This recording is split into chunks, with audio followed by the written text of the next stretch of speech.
Questions are like that only.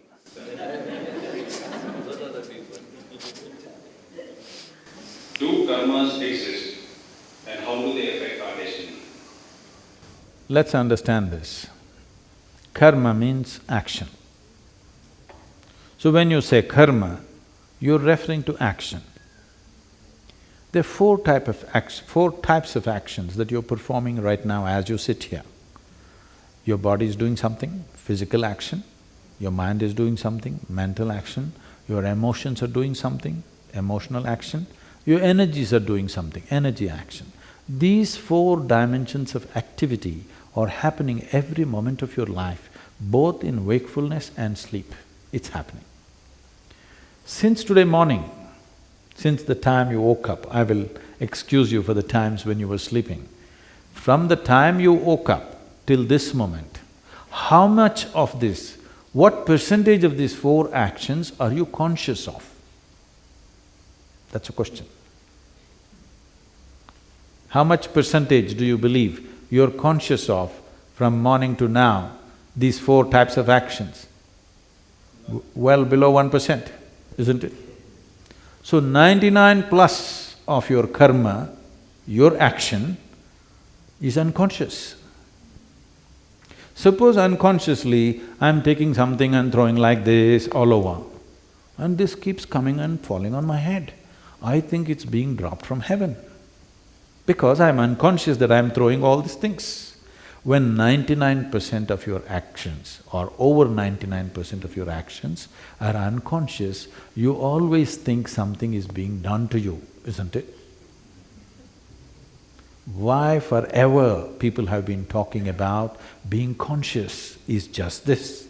If you raise it to 2%, suddenly it looks like your destiny is in your hands. If you have mastery over your physical body, 15 to 20% of your life and destiny will be in your hands.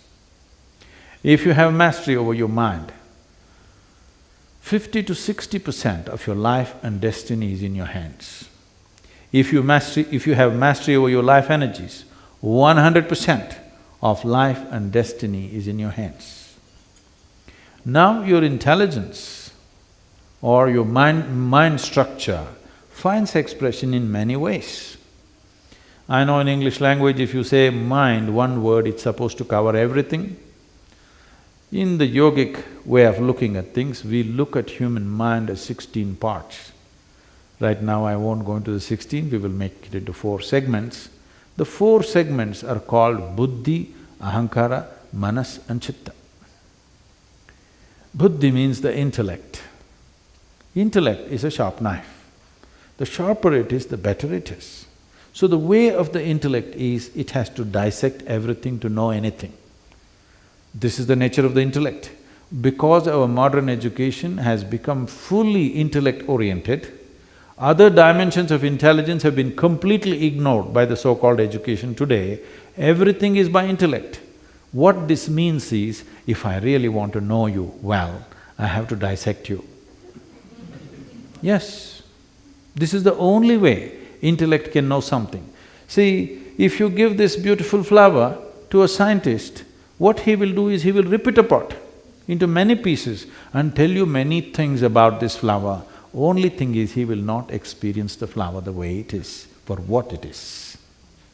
He does not know what a bee knows, but he knows many other things, because this is the nature of the intellect. If you really love somebody, you must dissect them, you get me? I'm telling you, that is the way we are going right now. Our entire education system, our cultures are becoming intellectual. When it becomes intellectual, whatever is given to you, helplessly you will dissect it. This is why people are having such problems with human relationships, because if you dissect and look at anybody, nobody seems okay, including yourself. Yes, if you include them, if you embrace them, you may know some beauty about who they are. But if you dissect them, everybody is ugly. Yes or no? So the next dimension is called ahankara. Ahankara means it's your identity. I know it's largely interpreted as ego, no, it is your identity. Whatever identity you have taken, your intellect will do everything to protect that identity, always. If you strongly think, I am a man, it will try to protect your masculine gender. If you say, I am a woman, it will try to protect your feminine gender. If you say, I am an Indian, it'll protect that. If you say, I am an African, it'll protect that. Whatever identity you take, your intellect will try to always protect that, it works around that. So whatever kind of identity you take, it is a certain type of prejudice. No, I'm very broad-minded. All right, you have a broad prejudice. But it is a prejudice. The moment you're identified with something, you cannot help it because your intellect functions around it. The next dimension of the intelligence is called manas. Manas means it's a huge silo of memory. There are 8 forms of memory. Let me not go into all that, but it is clear there is evolutionary memory. That is, see, if you eat a mango, it goes inside and becomes a male body. If a cow eats a mango, it goes inside the cow and becomes a cow's body. This is because there is a certain type of evolutionary memory in you. If this memory was not strong, suddenly you ate a mango and you could become a monkey one day. Such a thing never happened, ever, to any creature, because the evolutionary memory is so strong and there. It will never wavered for a moment. You may think many things in your mind, but the evolutionary memory never wavered for a moment in your life, isn't it? No matter, even if you ate dog food, you did not become a dog. Yes? The next is a genetic memory. Now, when we say memory, we always think it's here. No. Every cell in your body carries 1 trillion times more memory than your brain is capable of. Do you remember how your great-great-great-great-grandfather looked like? You don't, but his nose is sitting on your face. It is. Million years ago, how your forefathers were, your body still remembers, isn't it? You're living in Africa now, it never got confused. Even the tone of the skin, it did not get confused. It is continuing.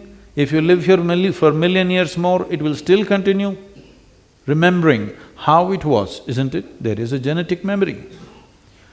So there is conscious memory, subconscious memory, unconscious memory, many layers of memory, but there is a silo of memory. If the memory and the intellect get delinked, then intellect is no use. Your intellect looks smart only because it's continuously fueled by the memory that you carry. So today, being smart means, you know what, when you go to the next dinner party, you know what you do?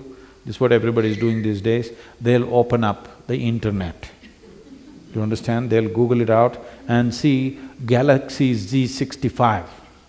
Some detail about Galaxy Z65, nobody knows whether it really exists or not, some detail about it.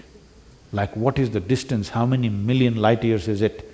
And when you're in the dinner party, just casually throw it out. You know Galaxy Z65? Yes, people are looking smart like this only every day. So without memory, your intellect is no use. That is why we are trying to ramp up our memory all the time, because without memory you look stupid in front of other people. But there's another dimension of intelligence called chitta, which is unsullied by memory. There's no iota of memory in it, it's pure intelligence.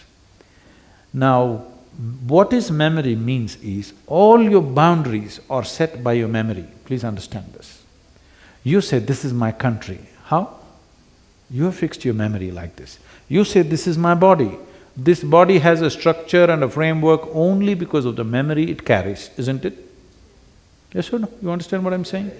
Right now it's taking this human form, whatever food we put in, it's taking this human form because it has a certain type of memory. Never it's going to become like an elephant, you can try but people try, but it doesn't work because there is a proper structure or boundary of memory. Your ideas of every kind of boundary is only fixed by the memory that you carry, but there is an intelligence within you where there is no memory. If you touch that dimension of intelligence, then this longing to expand will disappear in you because you found unbridled access to the cosmos. In yoga, the yogis have a mischievous way of expressing this. They say, if you touch your chitta, then gods will become your slaves. This is a mischievous way of saying it.